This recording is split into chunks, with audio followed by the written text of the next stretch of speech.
Tidak ada kemajuan sebuah negara dibuat karena membangun infrastruktur saja. Demikian pemaparan singkat yang terdapat dalam buku Currency Power karya Ben Cohen. Jangan dikira Tiongkok membangun infrastruktur jalanan di sisi timur mainland zaman Deng Xiaoping selama lebih dari 40 tahun. Juga Amerika membangun infrastruktur jalanan dalam program New Deal-nya di tahun 1933 hingga 1936. Roosevelt, FDR melanjutkan hingga lebih dari 20 tahun kemudian adalah solusi membangun ekonomi bangsa Tiongkok dan Amerika. Bukan begitu. Aslinya, kedua negara itu membangun human capitalnya dengan cepat. Yang dilihat sekali lagi bukan jalanan, jembatan yang dibangun, jangan dilihat bendanya, tetapi membangun human capitalnya dengan 100%. Bahan material membangun infrastruktur, mulai dari pembiayaan, tenaga kerja, desainer, semua tenaga lokal dari Tiongkok untuk Tiongkok, dari Amerika ya untuk Amerika, demi negaranya masing-masing. Setelah bendanya jadi, human capitalnya jadi skillful. Itulah kalimat di atas terucap, tidak ada kemajuan sebuah negara dibuat karena membangun infrastruktur saja. Kalau fisiknya dibangun oleh negara lain,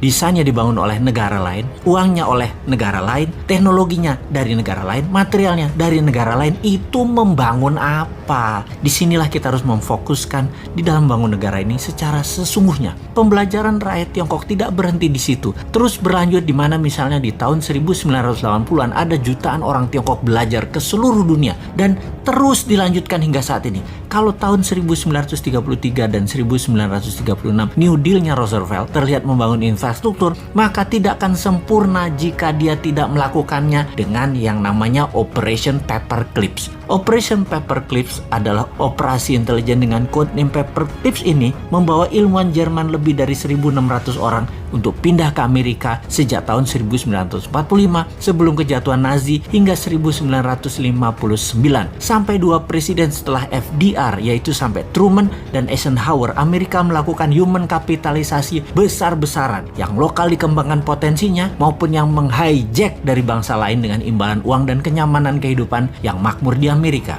Inilah kemudian yang membuat Amerika di tahun 70-an mulai menunjukkan kejeniusannya bernegara. Apa yang dilakukan Amerika dengan MMT-nya Michael Hudson, yaitu melepas emas sebagai underlying dolar, alias dolar dicetak tidak lagi berdasarkan emas tetapi berbasis proyek produktif dan hutang, termasuk hutang ke negara lain. Melakukan strategi petrodolar, menguasai minyak, gas, energi dunia, membuat dolar sebagai senjata ekonomi dengan menguasai 60% transaksi dunia pada saat ini. Dan sampai saat ini penguasaan 60% world wealth atau kekayaan dunia melalui Wall Street dan kekuatan politik luar negerinya, Amerika lah rajanya. Tiongkok tak kalah strateginya. Ketika Anda bertemu dengan petinggi PKC Partai Komunis Cina, para elitnya, tidak ada yang tidak bisa berbahasa Inggris. Karena kebanyakan mereka adalah S1 atau S2-nya, bahkan S3-nya itu di luar negeri semua. Bernegara satu partai itu membuat abdi negaranya, pegawai negerinya harus berstandar scholar, orang makan sekolah semua. Ketika Xi Jinping 2013 menjadi presiden Tiongkok dan ketua PKC Partai Komunis Cina, mulailah langkah pembersihan dari korupsi. Puncaknya dilakukan, dia menghukum lebih dari 1 juta orang anggota partai yang korupsi,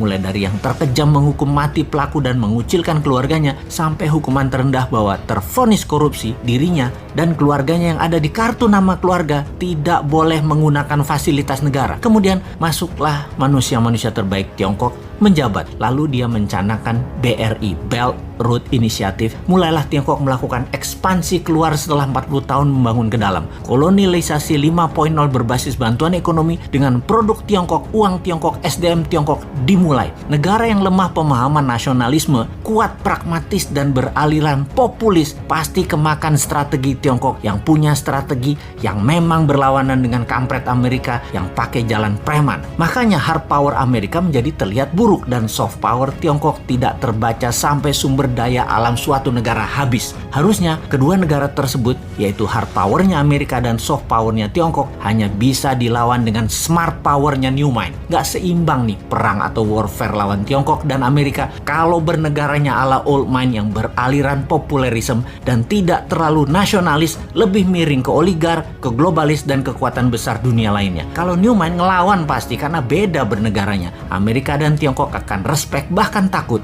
Bukan kayak sekarang jadi babunya mereka. Kita dari dulu nggak pernah dianggap mitra oleh Amerika, tapi babu. Dengan Tiongkok terlihat santun Tiongkok itu, tapi strategi pedagang Kalau ada maunya mereka itu ngeri deh. Tiongkok kalau lihat peluang untuk kaya dan sukses, mereka jago dah di dalam menjilat dan bermanis-manis lambe kepada siapapun. Jadi yang ke depan kita harus lakukan adalah benar. Human capital kita perkaya ilmu sainsnya dengan mengirim pembelajar 10 juta orang ke luar negeri dalam 5 tahun ke depan, lalu bubarkan semua aturan yang ada dalam birokrasi serta perizinan untuk usaha. Tidak ada izin apapun untuk berusaha kecuali berdagang dan berbisnis barang berbahaya dan strategis seperti dunia aviasi, kesehatan dan jasa keuangan, lalu produksi senjata serta mineral langka juga berharga. Itu yang baru ada izinnya. Yang lainnya bebas.